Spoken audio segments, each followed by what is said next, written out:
راجہ صاحب بالکل اینڈ پہ آ گئے، لاسٹ 2 منٹس ہے تو کلوزنگ ریمارکس لے لیں آپ سے بھی.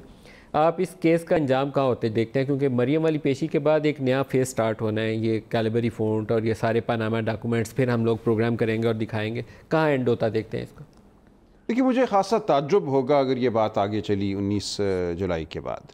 میرا اپنا تو یہ خیال ہے کہ جج صاحب، اب مجھے نہیں پتا وہ کیا کہیں گے، لیکن قانونی پوزیشن میں نے عرض کر دی کہ سیکشن 30 میں یہ ہے کہ اگر اپیل ہوئی ہو تو اپیل کے فیصلے کا انتظار کرنا ضروری ہے.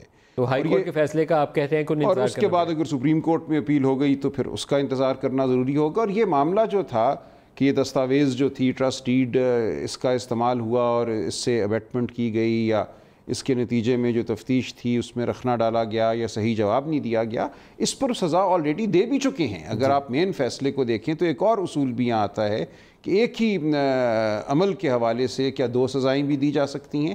تو لیکن اس میں ٹرسٹ ڈیڈ کے اوپر سزا تو نہیں ہوئی نا؟ ٹرسٹ ڈیڈ والا کیس تو ابھی پینڈنگ تھا، سیپریٹ نہیں. دیکھیں، جہاں انہوں نے کہا مریم صاحبہ پہ تو یہی تھا نا، ان کا تعلق تو اس تمام معاملے سے صرف اس ٹرسٹ ڈیڈ کے حوالے سے ہی ہے. پنشمنٹ کی بنیاد کیا تھی؟ ٹرسٹ ڈیڈ تھی. اس کے علاوہ تو کوئی ان کا تعلق ہی نہیں کسی معاملے سے.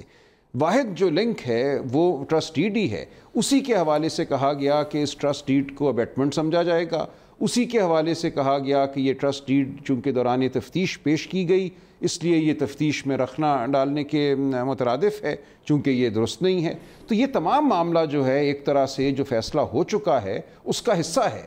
تو ایک یہ اصول ہے کہ ایک ہی معاملے پہ 2 دفعہ سزا نہیں دی جا سکتی. اور دوسرا جو میں عرض کر رہا ہوں سیکشن 30 کا جو معاملہ ہے کہ جب تک اپیل کا فیصلہ نہیں ہوتا، از خود جو طاقت ہے سیکشن 30 کے تحت اکاؤنٹیبلٹی کورٹ کی، اس کو استعمال نہیں کیا جا سکتا.